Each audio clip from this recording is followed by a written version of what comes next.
जय हिंद। स्वागत है आप सभी का अपने यूट्यूब परिवार बीए सेमेस्टर वाला में। आज आपके एग्जाम हुए हैं माँ पटेश्वरी विश्वविद्यालय बलरामपुर में BA BSc BCom BBA BCA वालों का सेकंड सेमेस्टर में को कुरिकुलर कोर्स के अंतर्गत human values and environmental studies का इसका हम लोग आंसर की देखने वाले हैं। जितने भी बच्चे हैं माँ पटेश्वरी विश्वविद्यालय के अपने दोस्तों के साथ साझा कर दीजिएगा ताकि वो अपना आंसर की मिला लें। और जिनका एग्जाम होने वाला है, किसका एग्जाम होने वाला सर? तो चौधरी चरण सिंह विश्वविद्यालय मेरठ में आपका एग्जाम होने वाला है 18 जून 2026 को।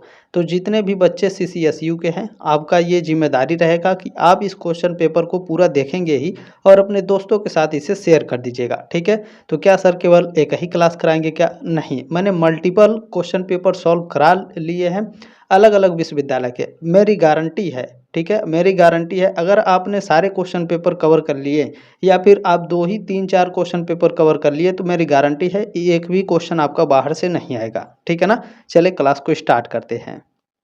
जितने भी बच्चे माँ पटेश्वरी विश्वविद्यालय बलरामपुर के हैं, ध्यान रखिएगा, ये आपका बुकलेट सीरीज सी है। आपका ए होगा, कितने बच्चों का बी होगा, ये सी हम लोग सॉल्व कर रहे हैं, कितने बच्चों का डी होगा। बुकलेट सीरीज से क्या होता है सर? तो क्वेश्चन नीचे ऊपर हो जाता है, इधर उधर रहता है। क्वेश्चन सेम रहेगा लेकिन क्वेश्चन इधर उधर नीचे ऊपर रहता है, तो अपना क्वेश्चन ध्यान से मिला लेंगे, ठीक है ना। और जिनका एग्जाम है चौधरी चरण सिंह विश्वविद्यालय मेरठ में, सभी बच्चे एक एक क्वेश्चन को बारीकी से नज़र रखेंगे, ठीक है। चलिए पहला क्वेश्चन इसमें पूछा गया था, निम्नलिखित में से कौन सा व्यवसायी दुनिया की सबसे बड़ी निजी संस्था स्थापित करने के लिए जाना जाता है जिसका मुख्य ध्यान स्वास्थ्य सेवा पर है? तो ये है आपका Bill Gates. B option right था क्वेश्चन नंबर पहले का, ठीक है। चलिए अगला क्वेश्चन देखेंगे, प्रश्न नंबर 2। इसमें पूछा गया है, रतन टाटा सीएसआर में अपने योगदान के लिए किस फाउंडेशन के माध्यम से सर्वाधिक जाने जाते हैं? तो यह टाटा ट्रस्ट के नाम से सर्वाधिक जाने जाते हैं। डी ऑप्शन राइट है क्वेश्चन नंबर दूसरे का। प्रश्न नंबर 3 मोस्ट इंपोर्टेंट सारे के सारे क्वेश्चन रहेंगे। प्रश्न नंबर 3 पूछा गया है, सीएसआर में अजीम प्रेम जी का योगदान मुख्य रूप से किस क्षेत्र के माध्यम से है? तो यह आपका है शिक्षा के क्षेत्र के माध्यम से। सी ऑप्शन राइट है क्वेश्चन नंबर तीसरे का। चलिए अगला क्वेश्चन देखेंगे, प्रश्न नंबर 4। इसमें आपसे पूछा गया है, भारतीय उद्योग में नैतिक व्यावसायिक प्रथाओं और दीर्घकालिक स्थिरता पर जोर देने के लिए कौन सा व्यावसायिक दिग्गज जाना जाता है? तो यह जाना जाता है सर रतन टाटा जी को। सी ऑप्शन राइट है क्वेश्चन नंबर 4 का। अगला क्वेश्चन देखेंगे, प्रश्न नंबर 5। इसमें आपसे पूछा गया है, वेदांत दर्शन विज्ञान के साथ असंगत नहीं था और इन दोनों को साथ साथ चलना चाहिए, यह कथन दिया गया था, ये स्टेटमेंट दिया गया था स्वामी विवेकानंद जी के द्वारा। ये ऑप्शन आपका राइट है। अगला क्वेश्चन देखिएगा, प्रश्न नंबर 6। इसमें आपसे पूछा गया है कि भारतीय संदर्भ में मूल्यों में शामिल है, भारतीय संदर्भ के मूल्यों में शामिल होता है धर्म, मोक्ष, ठीक है।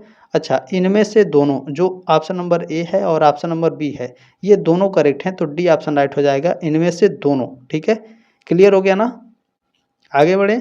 चलिए क्वेश्चन नंबर 6 का ऑप्शन नंबर डी करेक्ट है आपका। चलिए नेक्स्ट क्वेश्चन देखेंगे, प्रश्न नंबर 7 आपसे पूछा गया है, नीति शास्त्र निम्न के बीच अंतर करने के प्रयासों से संबंधित है। नीति शास्त्र सही का गलत से संबंधित है, अच्छा का बुरा से संबंधित है और नैतिक का अनैतिक, ठीक है। नीति शास्त्र इनके बीच में अंतर करने के प्रयासों से संबंधित है। डी ऑप्शन राइट है क्वेश्चन नंबर 7 का। अगला क्वेश्चन देखेंगे, प्रश्न नंबर 8 पूछा गया है कि भारतीय प्रबंधकों के लिए काम के तरीकों में आमतौर पर शामिल है। काम के तरीकों में आमतौर पर क्या शामिल होता है? ईमानदारी, परिश्रम शामिल होता है। बी ऑप्शन आपका राइट है। अगला क्वेश्चन देखेंगे, प्रश्न नंबर 9। इसमें आपसे पूछा गया है, भ्रष्टाचार निवारण कानूनों का उद्देश्य है। भ्रष्टाचार निवारण कानूनों का उद्देश्य होता है पारदर्शिता और जवाबदेही को बढ़ावा देना। सी ऑप्शन आपका राइट है। नेक्स्ट क्वेश्चन देखेंगे, प्रश्न नंबर 10 पूछा गया था, सफ़ेद पोश अपराधों की प्राथमिक विशेषता क्या है? सफ़ेद पोश अपराधों की प्राथमिक विशेषता होती है वित्तीय धोखाधड़ी और गबन। बी ऑप्शन आपका राइट है। चलिए क्वेश्चन नंबर 11। इसमें आपसे क्या पूछा गया है? देखिए क्वेश्चन कह रहा है कि भ्रष्टाचार का एक सामान्य कारण है, भ्रष्टाचार का एक सामान्य कारण है कमजोर कानूनी ढांचा, ठीक है। बी ऑप्शन राइट है क्वेश्चन नंबर 11 का। नेक्स्ट क्वेश्चन देखेंगे, थोड़ा जल्दी जल्दी भी देखने का प्रयास कीजिए आप लोग। 12 नंबर क्वेश्चन है, पारिस्थितिकीय पिरामिड जो हमेशा सीधा रहता है, कौन सा पारिस्थितिकी पिरामिड है, कौन सा इकोलॉजिकल पिरामिड है जो हमेशा सीधा होता है? तो जो ऊर्जा का पिरामिड होता है ये हमेशा सीधा होता है। ए ऑप्शन आपका राइट है। अगला क्वेश्चन देखिएगा, प्रश्न नंबर 13 पूछा गया है, सर्वाधिक स्थिर पारिस्थितिकी तंत्र है, सर्वाधिक स्थिर पारिस्थितिकी तंत्र सागर होता है यानी ओशियन, महासागर या सागर, ठीक है। सी ऑप्शन राइट है क्वेश्चन नंबर समुद्र, ठीक है। कई तरीके से लिख करके ऑप्शन में देगा, समुद्र लिख करके देगा आपका, ठीक है ना, समुद्र लिख करके देता है, महासागर लिख के देता है, सागर लिख के देता है, तो ये चीज़ आपको याद रखना है, ठीक है। चलिए अगला क्वेश्चन है प्रश्न नंबर 14। इसमें आपसे पूछा गया है अपशिष्ट खाद्य श्रृंखला, ठीक है ना, अपशिष्ट खाद्य श्रृंखला की शुरुआत होती है किससे होती है, तो मृत कार्बनिक पदार्थ से शुरुआत होती है अपशिष्ट खाद्य श्रृंखला की। सी ऑप्शन राइट है क्वेश्चन नंबर 14 का, ठीक है। चलिए क्वेश्चन नंबर 15 आपसे पूछा गया था कि पारिस्थितिकीय पिरामिड हमेशा नीचे दिए गए आधार से शुरू होता है, नीचे दिए गए आधार से शुरू होता है निर्माता से यानी प्रोड्यूसर से। बी ऑप्शन आपका राइट है। चलिए क्वेश्चन नंबर 16 पूछा गया था किसी खास प्राकृतिक वास में पाए जाने वाले सभी अलग अलग तरह के जीवों को शामिल करने वाली विविधता को कहते हैं, तो इसे प्रजाति विविधता कहा जाता है। ये ऑप्शन राइट है क्वेश्चन नंबर 16 का। क्वेश्चन नंबर 17 आपसे पूछा गया था प्राकृतिक पर्यावास के बाहर जैव विविधता का संरक्षण कहलाता है, तो प्राकृतिक पर्यावास के बाहर यदि जैव विविधता का संरक्षण किया जा रहा है तो उसे ex-situ संरक्षण कहा जाता है। ये ऑप्शन आपका राइट है। ये क्वेश्चन 100% आपके एग्जाम में गारंटी के साथ पूछा जाएगा।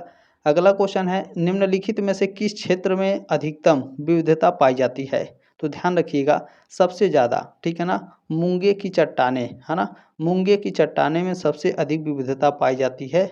इसमें डी ऑप्शन राइट है क्वेश्चन नंबर 18 का, है ना। कोरल रीफ्स में सबसे ज़्यादा आपका अधिकतम विविधता पाई जाती है। क्लियर हुआ। नेक्स्ट क्वेश्चन प्रश्न नंबर 19। इसमें पूछा गया है निम्नलिखित में से कौन सा इन सीटू संरक्षण के अंतर्गत शामिल नहीं है। मोस्ट इंपॉर्टेंट क्वेश्चन रहेगा, जो जितने भी बच्चे CCSU के हैं ध्यान से देखिएगा। देखें इन सीटू संरक्षण में आपके वन्य जीव अभ्यारण्य शामिल होते हैं, जीवमंडल रिजर्व शामिल होते हैं और राष्ट्रीय उद्यान, ये आपके इन सीटू संरक्षण में शामिल होते हैं। जो आपका चिड़ियाघर है ये आपका एक्स सीटू संरक्षण में शामिल होता है, इन सीटू संरक्षण में शामिल नहीं होता है, ठीक है। तो ए ऑप्शन राइट है क्वेश्चन नंबर 19 का। जितने भी बच्चे माँ पटेश्वरी विश्वविद्यालय के ऑप्शन नंबर ए लगाए होंगे उनको नंबर मिल जाएगा, ठीक है ना। चलिए अगला क्वेश्चन है प्रश्न नंबर 20। इसमें BOD का सीधे सीधे फुल फॉर्म पूछा गया है। BOD का फुल फॉर्म होता है बायोकेमिकल ऑक्सीजन डिमांड, ठीक है, biochemical oxygen demand. D option right है क्वेश्चन नंबर 20 का। अगला क्वेश्चन देखेंगे प्रश्न नंबर 21। इसमें आपसे पूछा गया है मानवीय मूल्य यानी ह्यूमन बिहेवियर मुख्य रूप से किसी व्यक्ति का मार्गदर्शन करते हैं, किसी व्यक्ति का मार्गदर्शन करते हैं, उनके व्यवहार का, उनके बिहेवियर का। बी ऑप्शन राइट है क्वेश्चन नंबर 21 का। अगला क्वेश्चन देखेंगे प्रश्न नंबर 22। इसमें आपसे पूछा गया है मूल्यों को सबसे अच्छे तरीके से वर्णित किया जा सकता है, जो वैल्यूज होते हैं उनको सबसे अच्छे तरीके से कैसे वर्णित किया जा सकता है, तो जीवन को दिशा देने वाले गहरे सिद्धांत के रूप में वर्णित किया जा सकता है। सी ऑप्शन राइट है क्वेश्चन नंबर 22 का, ठीक है। क्लियर हो गया। चले अगला क्वेश्चन देखेंगे प्रश्न नंबर 23। इसमें आपसे पूछा गया है इनमें से कौन सा सार्वभौमिक मानवीय मूल्य है, ठीक है ना। यूनिवर्सल ह्यूमन वैल्यू किसे कहा जाता है, यूनिवर्सल ह्यूमन वैल्यू ईमानदारी को कहा जाता है, होनेस्टी को। सी ऑप्शन आपका राइट है। अगला क्वेश्चन देखेंगे प्रश्न नंबर 24। इसमें आपसे पूछा गया है मूल्य आमतौर पर होते हैं, ठीक है ना, जो वैल्यू होते हैं ये जनरली क्या होते हैं, तो जो वैल्यू होते हैं ये समाजीकरण के माध्यम से सीखना होता है वैल्यूज़ को, ठीक है ना। मूल्य आमतौर पर होते हैं तो ये समाजीकरण के माध्यम से सीखना होता है। बी ऑप्शन आपका राइट है, ठीक है। चलिए अगला क्वेश्चन प्रश्न नंबर 25। इसमें आपसे हाँ बिल्कुल देखें 24 का ऑप्शन नंबर बी करेक्ट है, बिल्कुल। अगला क्वेश्चन देखिएगा 25 नंबर आपसे पूछा गया है कि मूल्य होते हैं, वैल्यूज क्या होते हैं, ठीक है। तो जो मूल्य होते हैं यह गतिशील और विकासशील होते हैं आपके, ठीक है ना। मूल्य क्या होते हैं, गतिशील और विकासशील, ठीक है। बी ऑप्शन राइट है क्वेश्चन नंबर 25 का। अगला क्वेश्चन देखिएगा प्रश्न नंबर 26 पूछा गया है मूल्यों की एक प्रमुख विशेषता यह है कि वे, जो मूल्यों की एक प्रमुख विशेषता है कि वे क्या करते हैं, निर्णय लेने को प्रभावित करते हैं। बी ऑप्शन राइट है क्वेश्चन नंबर, ठीक है, 26 का। क्लियर हो गया। चलिए अगला क्वेश्चन देखिएगा प्रश्न नंबर 27। इसमें आपसे पूछा गया है नैतिक मूल्यों में शामिल है, नैतिक मूल्य में क्या शामिल होते हैं, तो सत्य और अखंडता आपके नैतिक मूल्य में शामिल होते हैं। ऑप्शन नंबर बी करेक्ट है क्वेश्चन नंबर 27 का, ठीक है। चलिए अगला क्वेश्चन देखिएगा प्रश्न नंबर 28 आपसे पूछा गया है सामाजिक मूल्य जोड़ देते हैं, किस पर जोड़ देते हैं, तो सामुदायिक कल्याण पर सामाजिक मूल्य आपके जोड़ देते हैं। बी ऑप्शन आपका करेक्ट है। चलिए अगला क्वेश्चन देखिएगा, प्रश्न नंबर 29। इसमें आपसे पूछा गया है आध्यात्मिक मूल्य संबंधित होते हैं। स्पिरिचुअल वैल्यू किससे संबंधित होते हैं? स्पिरिचुअल वैल्यू आपके आंतरिक शांति और आपके आत्म साक्षात्कार से संबंधित होते हैं। स्पिरिचुअल वैल्यू यानी आध्यात्मिक मूल्य। ठीक है, बी ऑप्शन आपका राइट है क्वेश्चन नंबर 29 का। अगला क्वेश्चन प्रश्न नंबर 30 आपसे पूछा गया है कि आर्थिक मूल्यों का संबंध है, जो इकोनॉमिक वैल्यू होते हैं इनका संबंध किससे होता है? तो धन और उपयोगिता से इनका संबंध होता है आर्थिक मूल्य का। सी ऑप्शन राइट है क्वेश्चन नंबर 30 का। ठीक है, चलिए अगला क्वेश्चन प्रश्न नंबर 31 आपसे पूछा गया है भारतीय संगठन में, ठीक है इसे थोड़ा और ऊपर करें। चलिए क्वेश्चन है कि भारतीय संगठन में मजबूत मूल्य प्रणाली बढ़ावा देती है किसको? तो नैतिक शासन को बढ़ावा देती है। बी ऑप्शन आपका राइट है। अगला क्वेश्चन प्रश्न नंबर 32 आप लोगों से क्या पूछा गया है? देखिए क्वेश्चन है कि भारतीय संगठन पारंपरिक रूप से जोर देते हैं। जो भारतीय संगठन होते हैं ये पारंपरिक रूप से किस पर जोर देते हैं? तो सामूहिक विकास और सद्भाव पर जोर देते हैं। सी ऑप्शन आपका करेक्ट है। चलिए अगला क्वेश्चन है 33 नंबर कि मूल्य आधारित नेतृत्व प्रोत्साहित करता है। तो जो मूल्य आधारित नेतृत्व होते हैं ये किसको प्रोत्साहित करते हैं? तो विश्वास और पारदर्शिता को प्रोत्साहित करते हैं। बी ऑप्शन आपका राइट है। क्लियर हो गया। चलिए अगला क्वेश्चन देखेंगे प्रश्न नंबर 34। इसमें आपसे क्या पूछा गया है? क्वेश्चन कह रहा है नैतिक व्यावसायिक प्रथाएं बनाने में सहायक होती हैं। किसको बनाने में सहायक होती हैं नैतिक व्यावसायिक प्रथाएं? तो आपके प्रतिष्ठा बनाने में सहायक होती हैं नैतिक व्यावसायिक प्रथाएं। ठीक है, बी ऑप्शन राइट है क्वेश्चन नंबर 34 का। अगला क्वेश्चन देखेंगे प्रश्न नंबर 35 पूछा गया है आपसे कि निगमीय सामाजिक जिम्मेदारी दर्शाती है। यहाँ CSR का फुल फॉर्म याद कर लीजिएगा आप लोग, कॉर्पोरेट सोशल रिस्पॉन्सिबिलिटी, क्योंकि ये कई बार आपके एग्जाम में पूछ चुका है। जितने भी CCSU के बच्चे हैं सारे क्वेश्चन को डीपली देखिएगा। ठीक है, और जितने भी माँ पटेश्वरी विश्वविद्यालय के बच्चे हैं अपना आंसर की मिला लेंगे। तो जो निगमीय सामाजिक जिम्मेदारी है, जो आपका कॉर्पोरेट सोशल रिस्पॉन्सिबिलिटी है, ये क्या दर्शाती है? तो यह दर्शाती है व्यवसाय में सामाजिक मूल्य। ठीक है ना, ऑप्शन नंबर बी राइट है क्वेश्चन नंबर 35 का। चलिए अगला क्वेश्चन देखेंगे 36 नंबर आपसे पूछा है कि प्रबंधन में अखंडता का मतलब है। प्रबंधन में अखंडता का मतलब होता है निष्पक्ष और ईमानदार व्यवहार। ठीक है, क्लियर हो गया। ऑप्शन नंबर बी करेक्ट है क्वेश्चन नंबर 36 का।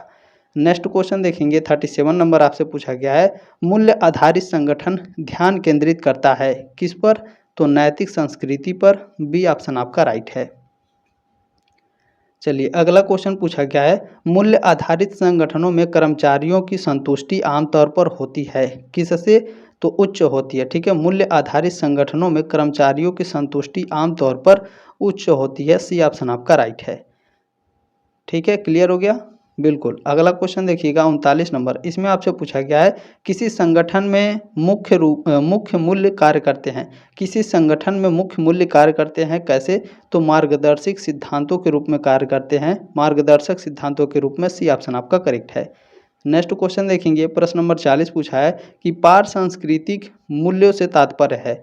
पार सांस्कृतिक मूल्यों से क्या तात्पर्य होता है? ट्रांस कल्चरल वैल्यूज से क्या तात्पर्य होता है? तो संस्कृतियों के सार्वभौमिक नैतिक सिद्धांत। बी ऑप्शन राइट है क्वेश्चन नंबर 40 का। हूबहू एकदम सेम टू सेम क्वेश्चन कई सारे आपके देख रहे हैं आए हुए हैं। ठीक है, क्वेश्चन नंबर 41 क्या है? निम्नलिखित में से कौन सी ग्रीन हाउस गैस है? तो ग्रीन हाउस गैस कौन सा है बताइए आप सभी लोग। बिल्कुल, देखिए मीथेन हो गया, कार्बन डाइऑक्साइड हो गया, जलवाष्प हो गया, ये सभी क्या हैं आपके? ये सभी के सभी ग्रीन हाउस गैसेस हैं। डी ऑप्शन राइट है क्वेश्चन नंबर 41 का। प्रश्न नंबर 42 आपसे पूछा गया था कि एक पारिस्थितिकी तंत्र में ऊर्जा का प्रवाह कैसा होता है? तो हमेशा एक दिशात्मक होता है। ठीक है, एक पारिस्थितिकी तंत्र में जो ऊर्जा का प्रवाह होता है वो एक दिशा में होता है। बी ऑप्शन राइट है क्वेश्चन नंबर 42 का। चलिए क्वेश्चन नंबर 43। इसमें आपसे पूछा गया है एक खाद्य जाल में शामिल होते हैं। एक फूड वेब में क्या शामिल होते हैं? तो एक फूड वेब में आपके अनेक आपस में जुड़ी हुई खाद्य श्रृंखला शामिल होती हैं। सी ऑप्शन राइट है क्वेश्चन नंबर 43 का। ठीक है, चलिए अगला क्वेश्चन देखिएगा प्रश्न नंबर 44 44 नंबर क्वेश्चन है पारिस्थितिकी तंत्र में ऊर्जा का प्रवाह की दक्षता लगभग है कितनी है? तो 10% है। बी ऑप्शन राइट है क्वेश्चन नंबर 44 का। ये देख रहे हैं सारे के सारे कई इसमें क्वेश्चन ऐसे हैं जो हूबहू आपके आए हुए हैं। अगला क्वेश्चन है कि सतत विकास शब्द का पहली बार उपयोग किया गया है ना। जो सस्टेनेबल डेवलपमेंट जो शब्द है इसका पहली बार उपयोग किया गया तो पहली बार उपयोग किया गया था ब्रंटलैंड रिपोर्ट के द्वारा। ये भी क्वेश्चन आपको पढ़ाया गया था। बी ऑप्शन राइट है क्वेश्चन नंबर 45 का। ठीक है, नेक्स्ट क्वेश्चन देखेंगे, प्रश्न नंबर 46। इसमें आपसे पूछा गया है जैव विविधता शब्द का प्रयोग किया गया है। जैव विविधता शब्द का प्रयोग W.G. रोजेन के द्वारा किया गया है। ए ऑप्शन राइट हो क्वेश्चन नंबर 46 का। ठीक है, अगला क्वेश्चन देखिएगा, प्रश्न नंबर 47। इसमें आपसे पूछा गया है यहाँ खाली स्थान भरना। एक जीव है जिसका उपयोग पारिस्थितिकी तंत्र की विशेषता मापने के लिए किया जाता है। तो यहाँ आपको भरना होगा क्या, जैव संकेतक। जैव संकेतक एक जीव है जिसका उपयोग पारिस्थितिकी तंत्र की विशेषता मापने के लिए किया जाता है। डी ऑप्शन राइट है क्वेश्चन नंबर 47 यानी 47 नंबर क्वेश्चन का। प्रश्न नंबर 48 आपसे पूछा गया था कि पारिस्थितिकी तंत्र सबसे छोटी इकाई है। पारिस्थितिकी तंत्र की सबसे छोटी इकाई होती है बायोस्फीयर की। सी ऑप्शन राइट है क्वेश्चन नंबर 48 का। ठीक है, चलिए अगला क्वेश्चन देखिएगा, प्रश्न नंबर 49। इसमें आपसे क्या पूछा गया है, देखिए क्वेश्चन आपसे कह रहा है कि पर्यावरणीय प्रभाव मूल्यांकन। पर्यावरणीय प्रभाव मूल्यांकन तो 49 का। ठीक है, ये क्या करता है, जो पर्यावरणीय प्रभाव मूल्यांकन होता है किसी परियोजना की व्यवहार्यता का अध्ययन है। बिल्कुल, पर्यावरण की जैव भौगोलिक विशेषताओं का अध्ययन है जो मानवीय कामों में मानवीय कामों से हो सकती है। तो दोनों आपके करेक्ट हैं, तो सी ऑप्शन आपका राइट हो जाएगा। ए और बी दोनों करेक्ट है क्वेश्चन नंबर 49 का। प्रश्न नंबर 50 आपसे क्या पूछा गया था, किसी भी खाद्य श्रृंखला का असली अंत है। किसी भी खाद्य श्रृंखला का असली अंत क्या होता है, तो अपघटक होता है। ए ऑप्शन आपका राइट है। ठीक है, चलिए क्वेश्चन नंबर 51, 51 नंबर क्वेश्चन आपसे पूछा गया है विशेष प्रकार के क्षेत्र में पाए जाने वाले अंतःप्रजनन जीवों का समूह है। कौन सा समूह है, तो जनसंख्या समूह है। ए ऑप्शन आपका करेक्ट है। चलिए नेक्स्ट क्वेश्चन है, भारत के किन किन पर्वतीय क्षेत्रों में जैव विविधता की प्रचुरता है। पर्वतीय क्षेत्रों में है ना, क्या कह रहा है, भारत के किन किन पर्वतीय क्षेत्रों में जैव विविधता की प्रचुरता है। तो यह आपका पश्चिमी घाट में है। बी ऑप्शन आपका राइट है। नेक्स्ट क्वेश्चन प्रश्न नंबर 53। इसमें आपसे पूछा गया है निम्नलिखित में से एक जो भारत में लागू किया गया पहला प्रमुख पर्यावरण संरक्षण अधिनियम है। कौन लागू किया गया था, जल अधिनियम लागू किया गया था। सी ऑप्शन राइट है 53 का। अगला क्वेश्चन देखेंगे, 54 नंबर पूछा गया है जैव विविधता में कमी का सबसे महत्वपूर्ण कारण है। तो जैव विविधता में कमी का सबसे जो महत्वपूर्ण कारण है वो है निवास का विनाश। डी ऑप्शन आपका राइट है। अगला क्वेश्चन देखेंगे, प्रश्न नंबर 55। इसमें आपसे पूछा गया है निम्नलिखित में से किसका उपयोग XC2 पादप संरक्षण के लिए नहीं किया जाता है। तो इसमें देखें जो स्थानांतरित खेती है इसका जो उपयोग है यह XC2 पादप संरक्षण के लिए नहीं किया जाता है। सी ऑप्शन आपका राइट है। बाकी फील्ड, जीन बैंक, बीज बैंक, बॉटनिकल गार्डन, इन सभी का जो उपयोग है ये XC2 पादप संरक्षण के लिए किया जाता है। पादप यानी पेड़ पौधे। ठीक है, पादप यानी पौधे। ठीक है, ध्यान रखिएगा। अगला क्वेश्चन क्या है, 56 नंबर। इसमें आपसे क्या पूछा गया है, देखिए क्वेश्चन कह रहा है कि बिल गेट्स प्रसिद्ध हैं। किसके लिए प्रसिद्ध है, तो परोपकार के लिए प्रसिद्ध हैं बिल गेट्स। बी ऑप्शन आपका राइट है 56 का। ठीक है ना, चलिए अगला क्वेश्चन है 57 नंबर। पूछा गया है कि आध्यात्मिक मूल्य जोर देते हैं। किस पर जोर देते हैं सर, तो आंतरिक विकास पर आपके आध्यात्मिक मूल्य जोर देते हैं। आपका जो स्पिरिचुअल वैल्यू है ये आपके इनर ग्रोथ पर जोर देता है। ठीक है, बी ऑप्शन आपका करेक्ट है। अगला क्वेश्चन है 58 नंबर। पूछा गया है धर्मनिरपेक्ष मूल्य है यानी सेकुलर वैल्यू क्या होता है। तो जो सेकुलर वैल्यू है ये सार्वभौमिक व गैर धार्मिक होता है। बी ऑप्शन आपका करेक्ट है। ठीक है, चलिए अगला क्वेश्चन है 59 नंबर। पूछा गया है कि मूल्य कार्यान्वयन के स्तर, जो मूल्य कार्यान्वयन के स्तर हैं ये संगठनात्मक है, सामाजिक हैं और व्यक्तिगत, ये सभी हैं। डी ऑप्शन आपका राइट है। ठीक है, चलिए अगला क्वेश्चन देखिएगा, प्रश्न नंबर 60। इसमें आपसे पूछा गया है नैतिक निर्णय में आवश्यक है। नैतिक निर्णय में मूल्य व नैतिकता शामिल होता है। बी ऑप्शन आपका करेक्ट है। ठीक है ना, इथिकल डिसीजन मेकिंग में आपका क्या शामिल होता है, वैल्यू और एथिक्स शामिल आपके होते हैं। प्रश्न नंबर 61 आपसे क्या पूछा गया, इसे थोड़ा बड़ा कर लेते हैं। ठीक है, चलें, क्वेश्चन कह रहा है कि भगवत गीता, ये जो आपका श्रीमद् भगवत गीता है हमारी, ये जोर देती है, किस पर जोर देती है सर, तो कर्तव्य यानी धर्म पर जोर देती है। बी ऑप्शन आपका राइट है। चलिए अगला क्वेश्चन प्रश्न नंबर 62 है कि AQI यानी एयर क्वालिटी इंडेक्स मापता है, क्या मापता है, वायु प्रदूषण मापता है। बी ऑप्शन आपका करेक्ट है। नेक्स्ट क्वेश्चन देखिएगा, प्रश्न नंबर 63, 63 नंबर क्वेश्चन है, जैव विविधता संरक्षण आवश्यक है किसके लिए? तो अर्थव्यवस्था के लिए, पारिस्थितिकी स्थिरता के लिए और पर्यटन के लिए। तो डी ऑप्शन राइट हो जाएगा क्वेश्चन नंबर 63 का, उपरोक्त सभी के लिए। नेक्स्ट क्वेश्चन है 64 नंबर, इसमें पूछा गया है कि प्रदूषण नियंत्रण में व्यक्तियों की भूमिका है। प्रदूषण नियंत्रण में व्यक्तियों की भूमिका है कचरा कम करना, ऊर्जा बचाना, जागरूकता, ये सभी। डी ऑप्शन आपका करेक्ट है। अगला क्वेश्चन 65 नंबर है कि पारंपरिक ज्ञान समर्थन करता है। जो पारंपरिक ज्ञान होता है यह आपके सततता को समर्थन करता है, सस्टेनेबिलिटी को। ए ऑप्शन आपका राइट है। चलिए अगला क्वेश्चन देखिएगा, प्रश्न नंबर 66, इसमें पूछा गया है पर्यावरण कानून का उद्देश्य है। पर्यावरण कानून का उद्देश्य होता है पर्यावरण संरक्षण। ए ऑप्शन आपका करेक्ट है। चलिए अगला क्वेश्चन, इसमें आपसे पूछा गया है मूल्य संघर्ष कब उत्पन्न होता है। तो जो आपका मूल्य संघर्ष है, जब दो या अधिक मूल्य टकराते हैं तो आपका मूल्य संघर्ष उत्पन्न होता है। बी ऑप्शन आपका करेक्ट है। नेक्स्ट क्वेश्चन देखिएगा, इसमें आपसे पूछा गया है एथिकल ऑडिट मूल्यांकन करता है। जो एथिकल ऑडिट होता है यह किसका मूल्यांकन करता है? तो नैतिक प्रदर्शन का मूल्यांकन करता है, एथिकल परफॉर्मेंस का मूल्यांकन करता है एथिकल ऑडिट। ठीक है, बी ऑप्शन आपका करेक्ट है। अगला क्वेश्चन है 69 नंबर की अनिश्चितता में निर्णय लेना। अनिश्चितता में निर्णय लेना उच्च जोखिम होता है। बी ऑप्शन आपका करेक्ट है। अगला क्वेश्चन देखेंगे, प्रश्न नंबर 70 पूछा गया है फार्मा उद्योग की दुविधा। तो फार्मा उद्योग की दुविधा मूल्य बनाम उपलब्धता है। ए ऑप्शन आपका करेक्ट है। नेक्स्ट क्वेश्चन देखेंगे, प्रश्न नंबर 71 आपसे पूछा गया है कि उदारीकरण दुविधा जुड़ी है। उदारीकरण दुविधा बाजार स्वतंत्रता बनाम नियंत्रण से जुड़ी है। ए ऑप्शन आपका राइट है। अगला क्वेश्चन देखेंगे, प्रश्न नंबर 72, इसमें पूछा है एकाधिकार से होता है। मोनोपोली से क्या होता है? मोनोपोली से आपका शोषण होता है। ठीक है, बी ऑप्शन आपका राइट है। अगला क्वेश्चन देखेंगे, इसमें आपसे पूछा गया है कि मानकीकरण दुविधा। तो जो मानकीकरण दुविधा होती है एक रूपता बनाम लचीलापन से होती है। ए ऑप्शन आपका राइट है। नेक्स्ट क्वेश्चन, प्रश्न नंबर 74, 74 नंबर क्वेश्चन है कि सर्कुलर इकोनॉमी में उद्यमिता। तो जो सर्कुलर इकोनॉमी होती है इसमें जो उद्यमिता होती है, ठीक है, ये अवशिष्ट पुनः उपयोग होता है, पुनर्चक्रण व्यवसाय और सतत नवाचार, ये सभी। तो डी ऑप्शन राइट हो क्वेश्चन नंबर 74 का। ठीक है, अगला क्वेश्चन 75 नंबर आपसे पूछा गया है कि पर्यावरण कानून, ठीक है, पर्यावरण कानून सुनिश्चित करते हैं। क्या सुनिश्चित करते हैं सर? तो संरक्षण, संसाधनों का संरक्षण, संरक्षण और विनिमय, ये सभी। तो ऑप्शन नंबर ए राइट हो जाएगा क्वेश्चन नंबर 75 का। ठीक है, चलिए अगला क्वेश्चन है प्रश्न नंबर 76, इसमें पूछा गया है कि पारंपरिक ज्ञान बढ़ावा देता है। किसको बढ़ावा देता है सर पारंपरिक ज्ञान? तो यह आपके सततता को बढ़ावा देता है, सस्टेनेबिलिटी को, पर्यावरण अनुकूल प्रथाओं को और संरक्षण को भी। ठीक है, डी ऑप्शन राइट हो क्वेश्चन नंबर 76 का।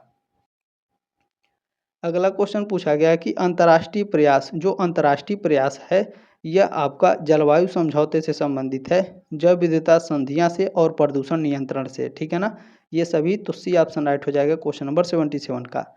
अगला क्वेश्चन है 78 नंबर, पारिस्थितिकी सेवाएं जो इकोसिस्टम सर्विस है इसमें क्या इंक्लूड होते हैं? तो इकोसिस्टम सर्विस में आपकी प्रदाय सेवाएं शामिल होती हैं। ठीक है, आपका विनियामक सेवाएं और कल्चरल सांस्कृतिक सेवाएं भी शामिल होती हैं। डी ऑप्शन आपका राइट है। अगला क्वेश्चन देखिएगा 79 नंबर, इसमें आपसे पूछा गया है कि प्रदूषण नियंत्रण के लिए जरूरी है। क्या जरूरी है सर प्रदूषण नियंत्रण के लिए? तो जागरूकता जरूरी है, नीति यानी पॉलिसी जरूरी है, तकनीक यानी टेक्नोलॉजी जरूरी है। तो सभी। तो बी ऑप्शन आपका राइट हो जाएगा 79 का। चलिए क्वेश्चन नंबर 80 आपसे पूछा गया है कि सतत भविष्य निर्भर करता है। जो आपका सस्टेनेबल फ्यूचर है ये किसके ऊपर डिपेंड करता है? तो यह आपके अर्थव्यवस्था पर डिपेंड करता है क्या? और पर्यावरण और समाज पर भी डिपेंड करता है। सतत भविष्य निर्भर है ना, सभी के समन्वय पर यह निर्भर करता है। डी ऑप्शन आपका राइट हो जाएगा 80 नंबर क्वेश्चन का। प्रश्न नंबर 81 आपसे पूछा गया है कि विविधता के प्रति सम्मान एक उदाहरण है। ठीक है, ये विविधता यानी डाइवर्सिटी, डाइवर्सिटी के प्रति सम्मान एक उदाहरण है। किसका उदाहरण है सर? तो यह आपका पार सांस्कृतिक मूल्य का उदाहरण है। बी ऑप्शन आपका राइट है, ट्रांस कल्चर वैल्यू का उदाहरण है। ठीक है, चलिए अगला क्वेश्चन है कि ग्लोबल मैनेजर्स, हाँ ठीक है, ग्लोबल मैनेजर्स यानी वैश्विक प्रबंधकों को विकसित करना चाहिए। किसके लिए सर? तो सांस्कृतिक संवेदनशीलता के लिए वैश्विक प्रबंधकों को विकसित करना चाहिए। ए ऑप्शन आपका राइट है। चलिए अगला क्वेश्चन 83 नंबर, स्वामी विवेकानंद के अनुसार चरित्र का निर्माण होता है कैसे? शक्ति और आत्म अनुशासन के द्वारा। सी ऑप्शन आपका राइट है। अगला क्वेश्चन है 84 नंबर कि स्वामी विवेकानंद ने जोर दिया, किस पर जोर दिया सर? तो निडरता और विश्वास पर जोर दिया है। बी ऑप्शन आपका करेक्ट है। अगला क्वेश्चन देखिएगा, क्वेश्चन नंबर 85 पूछा गया है कि शिक्षा मनुष्य से पहले से ही विद्यमान पूर्णता की अभिव्यक्ति है, यह बात कही थी, किसने कही थी? तो यह बात कही थी स्वामी विवेकानंद ने। सी ऑप्शन आपका राइट है 85 का। चलिए प्रश्न नंबर 86 आपसे पूछा गया है, यहाँ खाली स्थान भरना है। बिना काम के धन गांधी के, है ना, तो गांधी जी के 7 सामुदायिक पापों में से एक है। बी ऑप्शन आपका राइट है। अगला क्वेश्चन देखिएगा 87 नंबर पूछा गया है। क्वेश्चन कह रहा है कि सिद्धांतों के बिना राजनीति शामिल है, किस में शामिल है? तो गांधी के 7 पापों में शामिल है। बी ऑप्शन आपका राइट है। जितने भी बच्चे चौधरी चरण सिंह विश्वविद्यालय के हैं यानी CCSU के हैं, गांधी जी के 7 पापों को याद कर लीजिएगा। 100% गारंटी के साथ आपके एग्जाम में हर साल पूछे जाते हैं, हर विश्वविद्यालय में पूछे जाते हैं। चरित्रहीन ज्ञान माना जाता है, तो जो चरित्रहीन ज्ञान है, ठीक है, ये माना जाता है, क्या माना जाता है? सामाजिक पाप माना जाता है सर। तो डी ऑप्शन आपका राइट हो जाएगा। चलिए अगला क्वेश्चन है 89 नंबर क्वेश्चन है कि APJ अब्दुल कलाम के अनुसार माता पिता और शिक्षकों को करना चाहिए, क्या करना चाहिए सर? तो यहाँ पर आपको करना चाहिए बच्चों को प्रेरित और मार्गदर्शन करना चाहिए। सी ऑप्शन आपका राइट है। चलिए अगला क्वेश्चन प्रश्न नंबर, ये आपका हो गया 89, ठीक है, और ये हो गया आपका प्रश्न नंबर 90। इसमें आपसे पूछा गया है डॉक्टर APJ अब्दुल कलाम का मानना था कि शिक्षक होते हैं, क्या होते हैं? तो राष्ट्र निर्माता होते हैं। बी ऑप्शन आपका राइट है। चलिए अगला क्वेश्चन प्रश्न नंबर 91 पूछा गया है, निम्नलिखित में से किस प्रकार के मूल्य समाज के भीतर व्यक्ति के आचरण पर केंद्रित होते हैं?